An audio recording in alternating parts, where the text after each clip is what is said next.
Assalamualaikum warahmatullahi wabarakatuh.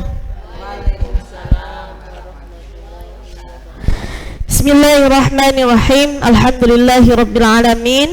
Hari ini kita berjumpa kembali, yakni pada program Tahsin DPD Golkar Jawa Timur pada ilmu tajwid, yang insya Allah hari ini kita akan membahas tentang hukum ro'. Hukum ro' ada berapa? Dua, ro' tafkhim dan ro' tarqiq. Ro' tafkhim kita sudah bahas di minggu yang lalu. Insya Allah pertemuan kali ini kita akan membahas mengenai ro' tarqiq. Jadi hukum ro' itu ada dua, ro' tafkhim dan ro' tarqiq. Ya, hukum ro' ada dua, ro' tafkhim dan tarqiq. Tafkhim kemarin artinya apa? Tebal, ro, ya, keluarnya tebal, ro. Tarqiq itu tipis, bir, ya, ri.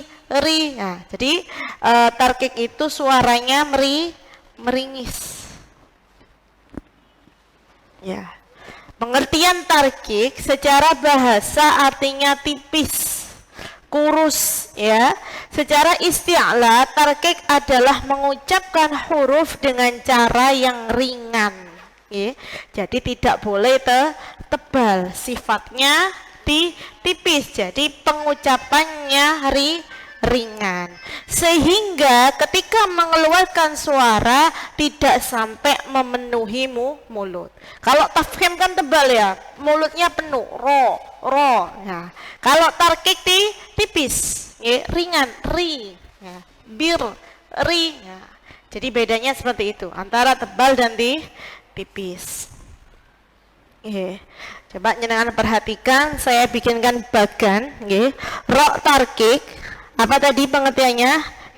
Tipis. Cara membacanya, melafalkannya dengan senyum atau meringis, ri, bir, ya, jadi meringis. Rumusnya, syaratnya ro yang dibaca tarqiq atau tipis itu ada 4.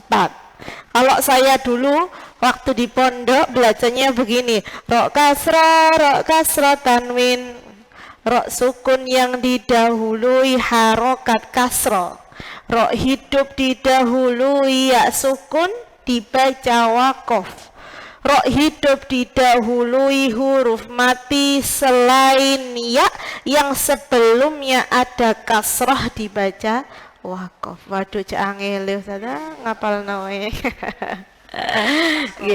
Jadi memang ini rumusnya 4 ini rumusnya ro yang dibaca tarqiq atau tipis. Coba kita uraikan biar jenengan lebih paham. Yang pertama tadi apa? Ro kasroh tanwin. Artinya apa? Ro yang harokatnya kasroh atau yang harokatnya kasroh tanwin. Paham ya? Nah, contohnya ro yang harokatnya kasroh yakni rizkon, bersama rizkon. Nah, kalau gampang ini, kalau harokatnya kasroh berarti sudah pasti tarqiq, tipis. Jadi rumus yang pertama, ro kasroh tanwin, ro kasroh tanwin, ya. Jadi ro kasroh itu ro-nya yang harokatnya kasroh. Contohnya mana? Rizkon. Ya. Kemudian ro kasroh tanwin artinya apa? Ro-nya harokatnya kasroh tanwin. Contohnya mana? Syahrin. Nah, paham ya? Nah, tadi yang bingung sudah paham? Jadi rumus yang pertama, ro-nya harokatnya kasroh atau kasroh tanwin. Rizkon bersama ro kasroh tanwin, syahrin. Kemudian rumus yang kedua, ro sukun didahului harokat kasroh. Coba jenengan perhatikan yang saya bulatin ini, ro sukun yang didahului harokat kasroh. Jadi kalau ada ro sukun sebelumnya harokatnya kasroh berarti dibaca tipis. Fir'auna bersama Fir'auna. Jadi nggak boleh bacanya Fir'auna, nggak boleh. Jadi bacanya nih senyum. Fir'auna bersama karena apa? Karena sebelumnya ro sukun harokatnya kasroh. Contoh yang kedua, anzirhum sama wirhum. Anzirhum sama wir tipis. Jadi nggak boleh wir tapi wir ya. Karena ro sukun didahului harokat kasroh. Kalau ro sukunnya sebelumnya harokatnya fathah, bacanya gimana? Tebal. Anzar. Nah, begitu, nggih. Jadi kalau sebelumnya harokatnya kasroh maka dibaca tipis. Itu rumus yang kedua. Sekarang rumus yang ketiga, ro hidup didahului ya sukun dibaca wakof. Ya, coba jangan perhatikan. Ini wakof. Wakof artinya apa? Berhenti. Ro hidup, roknya hidup. Didahului ya sukun yang dibaca wakof. Paham? Ya. Kalau tadi ro sukun, kalau harokatnya fathah, bacanya tebal. Kalau ada ya sukunnya maka bacanya tipis. Jadi bacanya khair bersama. Nah, jadi bacanya bukan khair, bukan, tapi tipis khair bersama. Nah, meringis. Nge. Rumus yang ketiga, roknya hidup, runnya hidup. Nge. Roknya ada harokat apa? Dumma tanwin, didahului ya sukun, kemudian dibaca wakof. Mau sebelum ya sukun fathah, sebelumnya ya sukun kasroh, tetap dua-duanya dibaca tipis. Contoh yang kedua, qadir bersama qadir. Nah, yang sering salah itu yang mana? Khair yang sering salah. Karena jenengan kan sebelumnya fathah, nggih.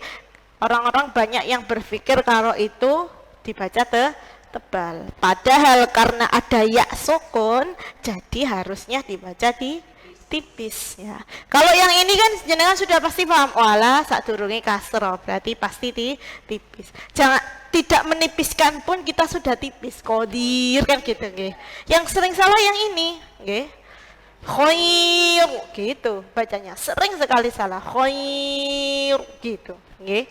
Padahal khair karena roknya di sini sebelumnya ada ya sukun nggih, maka dibaca tipis khair bersama khair. Paham nggih?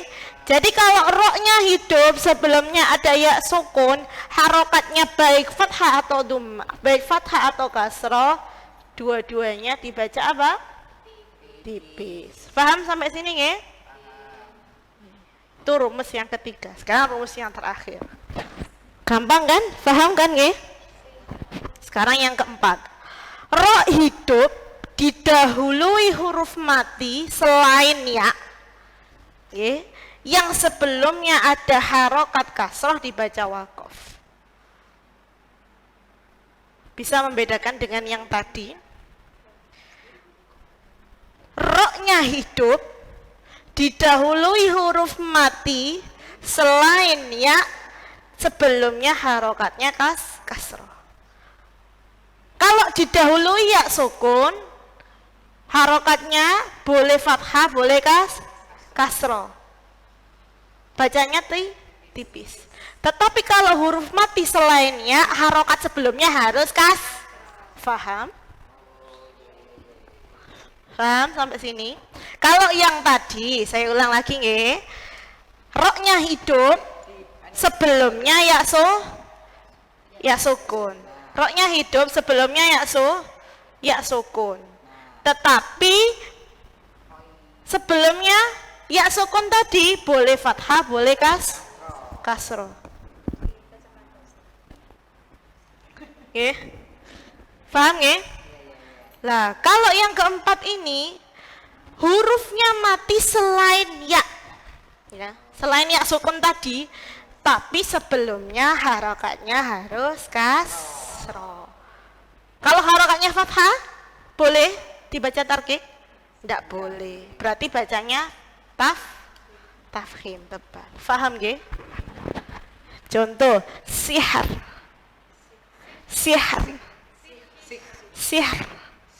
Nah, tipis. Roknya harus tampak, nggak boleh dengan bacanya sih. Nah, roknya harus ditambahkan sihar. Bikr. Nah, bikr. Bukan bikr. Nah, roknya harus tampak bikr. Nah, kalau jenengan bacanya bik, nah, roknya hilang, bukan rok tarkik lagi, malahan rok hilang gitu nggih. Paham nggih sampai sini? Karena memang hukum rok ini rumusnya yang paling banyak. Nggih, hukum rok ini rumusnya yang paling banyak.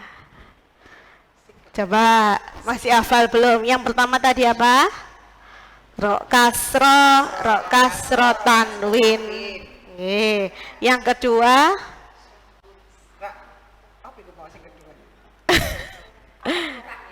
Yang kedua apa? Yang pertama rok kasro tanwin, rok sukun yang didahului harokat kasro. Yang ketiga rok hidup didahului ya sukun yang dibaca wakof. Rok hidup yang keempat, rok hidup didahului huruf mati selain ya yang sebelumnya ada harokat kasroh yang dibaca wakof. 4 itu aja rumusnya. Masih banyakan yang tafhim, daripada yang tarkik. Paham guys sampai sini? Roknya harokatnya harus kasroh atau kasroh tanwin. Kedua, rok mati sebelumnya harokatnya kasroh. Kemudian rok hidup didahului ya sukun dibaca wakof. Kemudian yang keempat, rok hidup didahului huruf mati selain ya sukun yang dibaca wakof. Sebelumnya ada kasroh dibaca wakof.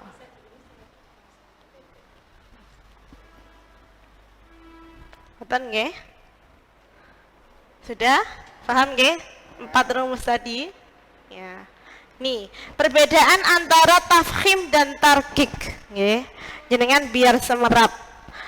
Kalau tafkhim, rok hidup didahului huruf mati selain ya yang sebelumnya ada fathah atau dumma. Contohnya syahru bersama. Nah, ini tebal, nggak boleh syahru tebal. Syahru bersama. Nah, yang kedua khusr. Innal insana lafi khusr. Nggak boleh khusr tebal. Karena apa? Rok hidup didahului huruf mati sebelumnya harokatnya dumma. Itu aja. Kalau kasroh berarti masuk tarkik. Rok hidup didahului huruf mati selain ya yang sebelumnya ada harokat kasroh yang dibaca wakof. Paham nggih? Kalau tafkhim tadi huruf hidupnya didahului harokat apa? Rok hidup didahului huruf mati harokatnya fathah atau dumma. Kalau tarkik didahului apa?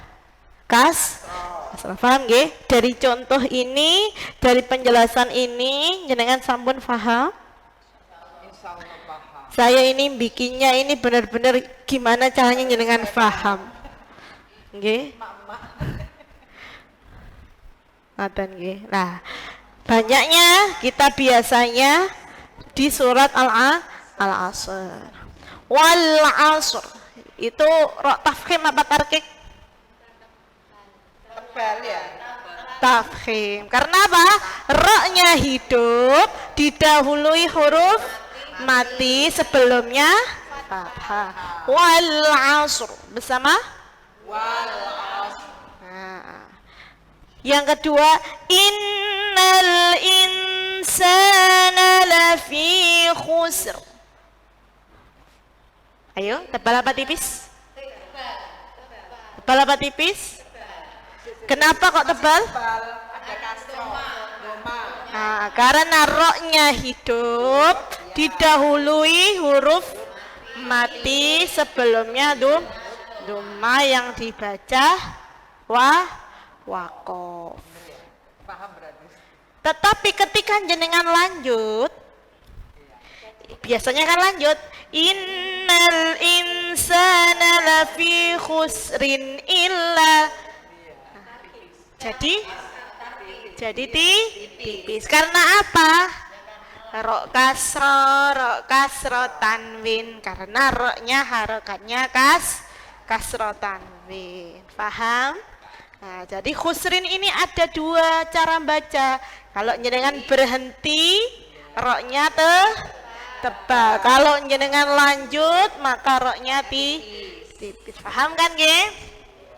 Innal insana lafi khusr. Kita baca tebal dulu. 1, 2, 3.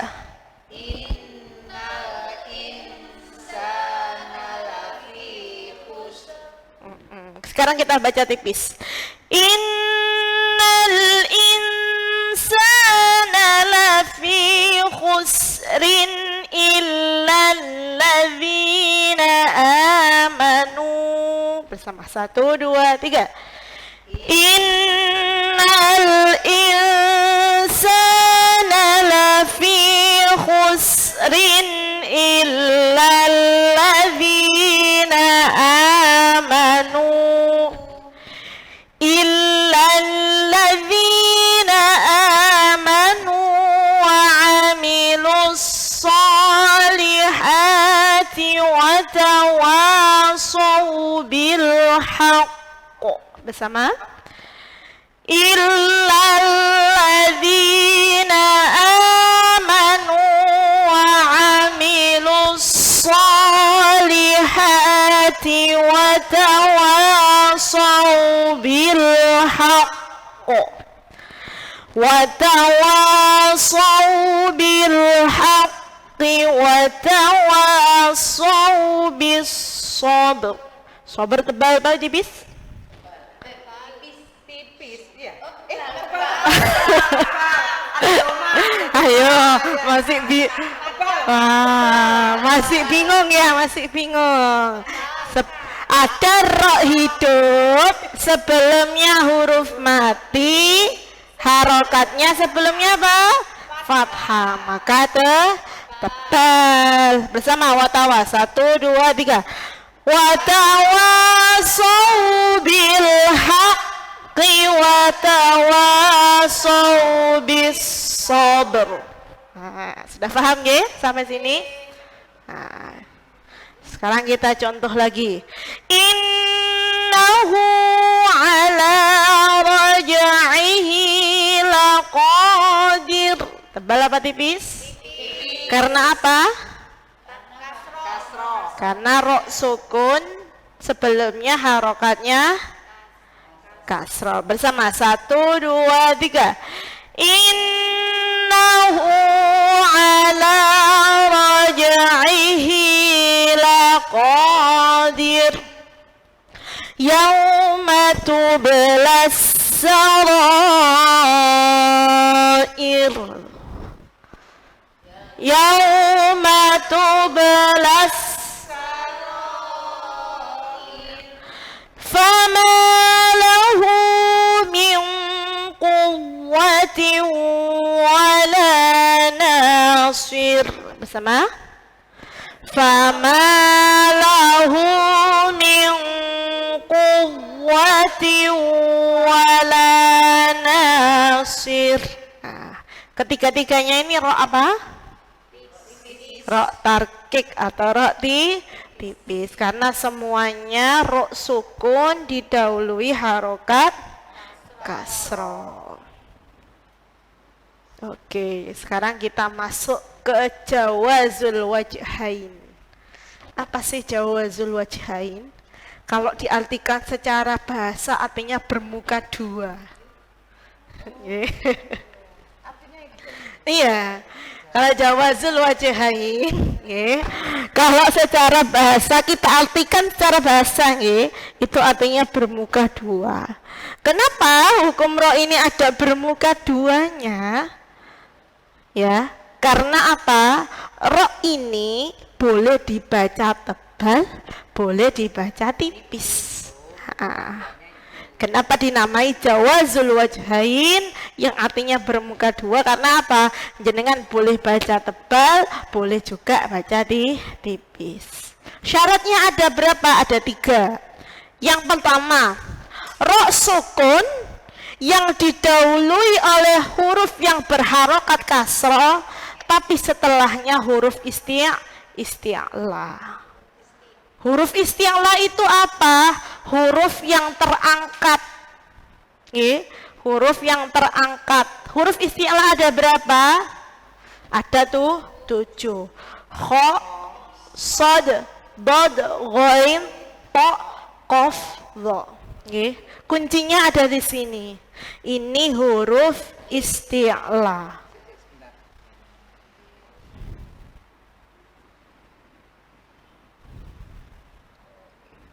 Ya.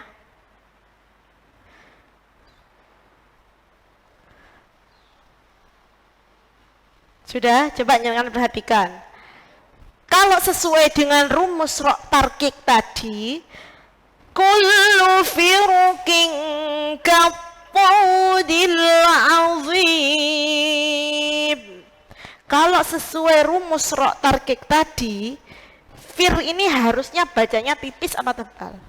Tipis, karena rumusnya tadi apa? Ro sukun sebelumnya kasroh. Karena dia bermuka dua, ya, setelahnya ini huruf qaf. Huruf qaf termasuk huruf isti'la, maka dia boleh dibaca tebal. Kullu firqin, begitu. Kullu firqin kattaudil azim. Bersama 1, 2, 3. Kullu firqin kattaudil azim. Faham sampai sini? Ya. Jadi setelah ro sukun yang harokatnya kasroh ini, kemudian kalau ketemu salah satu dari 7 huruf ini, maka namanya jawazul wajhain. Jadi kalau ada orang bacanya tebal kullu firqin, jangan disalahkan. Oh salah, itu ro sukun sebelumnya kasroh kok dibaca tebal. Jenengan yang salah, karena apa? Setelahnya dilihat dulu, setelahnya harokatnya hurufnya apa? Isti'la, maka masuk boleh tebal. Paham ya? Nah, sekarang rumus yang kedua. Yang ini. Ro sukun yang didahului oleh huruf isti'la sukun dan diawali huruf berharokat kasroh. Tambah bingung kenapa tambah ngeluh? Harusnya kalau waktunya hukum ro gini nih yang datang banyak. Karena penjelasannya ini saya dulu belajar hukum ro itu nggak cukup sekali pertemuannya. Karena ini apa nanti diulang lagi minggu depan monggo, karena emang hukum ro itu lebih banyak, lebih detail, lebih banyak penjelasannya daripada ilmu tajwid yang lain, nggih. Kemudian jawazul wajhain yang kedua, Bu. Ro sukun yang didahului oleh huruf isti'lah sukun dan diawali huruf berharokat kasroh. Paham boten? Kalau tadi ro sukun didahului huruf mati, harokatnya kasroh, bacanya tipis. Berhubung poknya ini huruf isti'la, salah satu huruf isti'la tadi, maka dia dua wajah. Jadi jangan baca kiltur juga boleh, kilter juga boleh. Faham? Ya. Tuh, faham. Karena apa? Kuncinya jawazul wajhain itu ada di huruf isti'la. Faham sampai sini nggih? Oke. Kemudian jawazul wajhain yang ketiga, ra sukun karena waqaf dan setelahnya terdapat iya yang terbuang. Ra sukun karena waqaf dan setelahnya terdapat iya yang terbuang. Wal-laili idza yasr. Nah, dibaca tebal. Paham ya sampai sini? Ra sukun nggih yang terbuang. Paham nggih? Nah, coba sekarang kita ngiling-ngiling rumusnya yang tadi. Ro tarkik yang pertama, ro sukun, ro kasroh,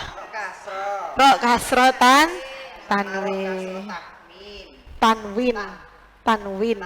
Yang kedua, ro sukun yang didahului harokat kasroh. Yang ketiga, ro hidup didahului ya sukun yang dibaca waqaf.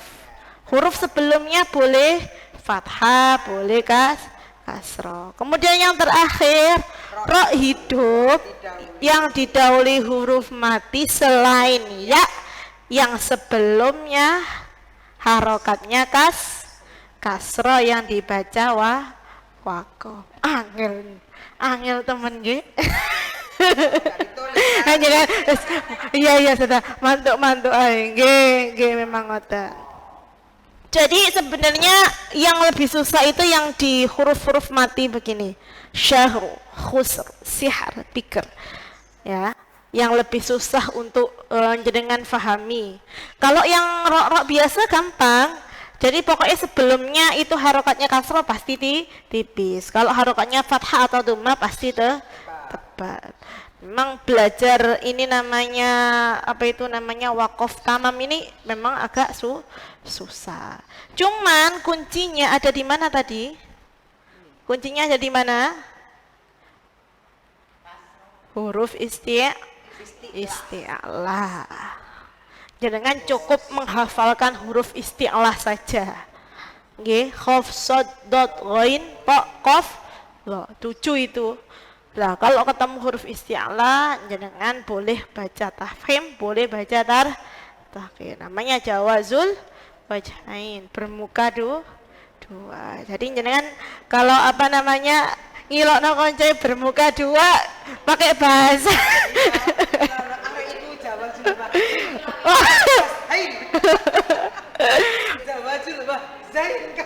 Wajahain. Punya kosakata baru.